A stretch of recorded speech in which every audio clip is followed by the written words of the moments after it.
Hello, I am Ryan. Hello, I am Amy. Welcome to Listen to English Podcast. Today we're really diving into a topic that I think a lot of English learners struggle with, and that's that feeling of being stuck in a study rut and not making progress when it comes to actually speaking the language. That's so true, Ryan. It appears that so many language learners spend a lot of their time focusing on grammar rules and vocabulary, but then when it comes to actually having real conversations, they kind of freeze up and feel like they can't really put what they've learned into practice. Yeah, I know that feeling all too well. It's almost like there's this invisible barrier between like understanding English on paper and being able to speak it fluently and confidently. So why does this happen? Why is it that studying English doesn't automatically translate into being able to speak it? Well, one of the key things that studies show is that simply studying about a skill doesn't necessarily make you good at it.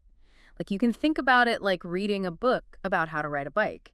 You might understand all the mechanics involved, but until you actually get on a bike and start pedaling, you're not going to be able to ride it. That's such a great analogy. And it makes perfect sense when you apply it to language learning.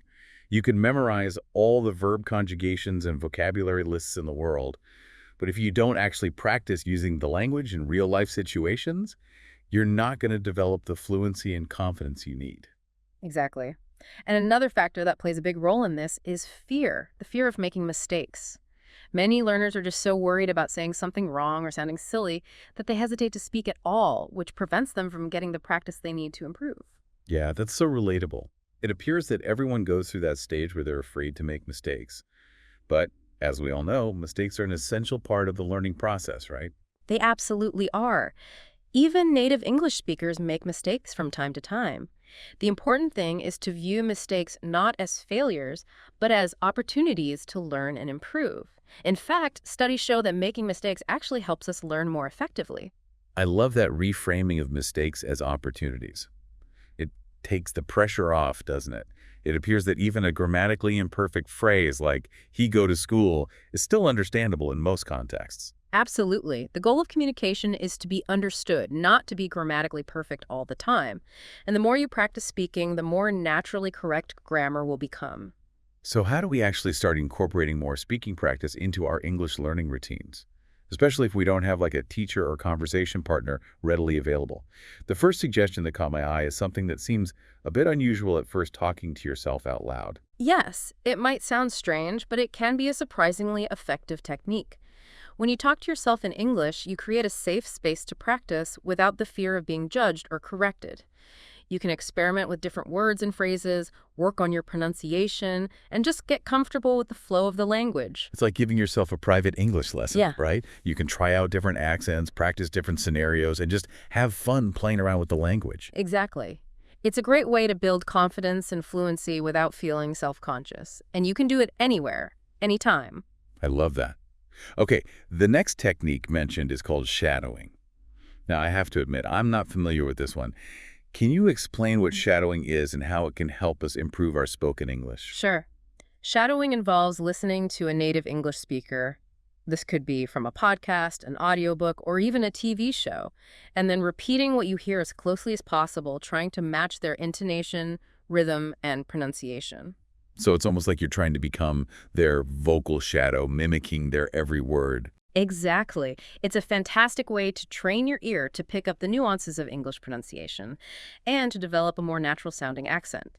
It also helps you improve your listening comprehension and processing speed. That's so clever. It's like a workout for your tongue and your brain. Yeah. Getting them in sync with the rhythm of English. And it sounds like something you can easily incorporate into your daily routine while commuting or doing chores. Absolutely. You can make shadowing part of your daily life without having to set aside extra time for it. That's brilliant.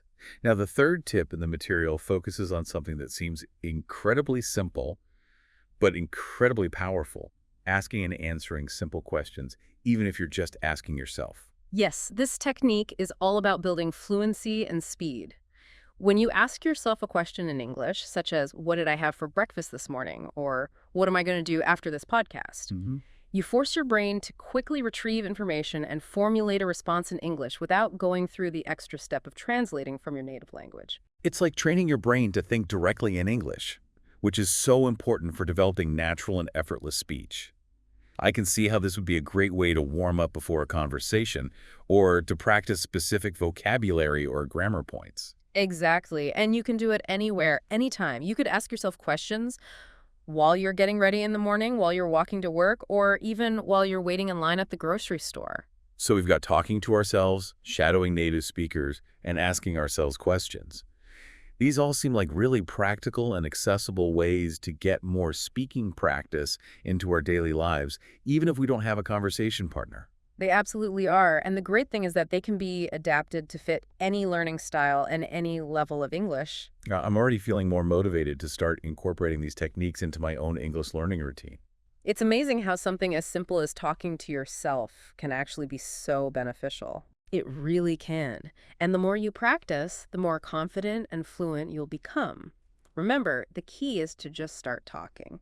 One challenge that I think a lot of people can relate to is the comparison trap, where we start comparing ourselves to native speakers or more advanced learners and feeling like we'll never be as good as them. Yeah, that's a really common issue, Ryan, and it can be so discouraging. We see these fluent English speakers online or in movies, and we think, I'll never be able to speak like that. But it's important to remember that everyone's language learning journey is unique. We all have different backgrounds, different learning styles, and different goals, so it's not fair to compare ourselves to others. Right. It's like comparing apples and oranges, Yeah. right? Everyone learns at their own pace. And the important thing is to focus on your own progress and celebrate your own achievements, no matter how small they may seem. Exactly. And another thing to keep in mind is that even native English speakers have different levels of fluency and different accents. There's no one right way to speak English. That's so true. I've met native English speakers from all over the world, and they all have their own unique ways of speaking, which is part of what makes the language so rich and diverse. So instead of striving for some unattainable ideal of perfection, it's more helpful to focus on communicating effectively and expressing yourself clearly. Absolutely. And that brings us to another common challenge, which is the fear of making mistakes. It appears that many learners are so worried about saying something wrong or sounding silly that they hold themselves back from speaking at all. Oh, I know that feeling all too well. It's like there's this inner critic constantly telling us, don't say it, you'll make a mistake.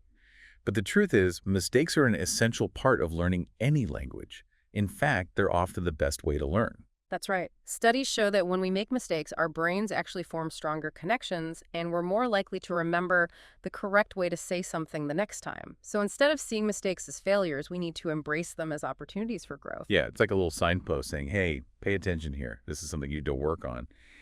And when we can shift our perspective to see mistakes in that light, it takes a lot of the pressure off. Exactly. It's all about reframing our mindset and seeing mistakes as part of the journey, not as roadblocks. Now, another challenge that I've heard a lot of learners talk about is the plateau effect, that feeling of getting stuck at a certain level and not being able to make any further progress. It can be really frustrating when you feel like you're putting in the effort, but not seeing the results. I know exactly what you mean. The plateau effect is a very real phenomenon in language learning.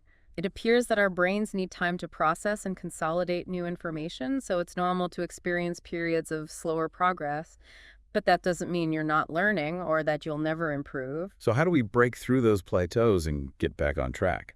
Well, one thing you can do is to shake things up a bit and try something new. If you've been relying heavily on textbooks and grammar exercises, maybe it's time to explore more interactive learning methods like language exchange apps or online conversation groups.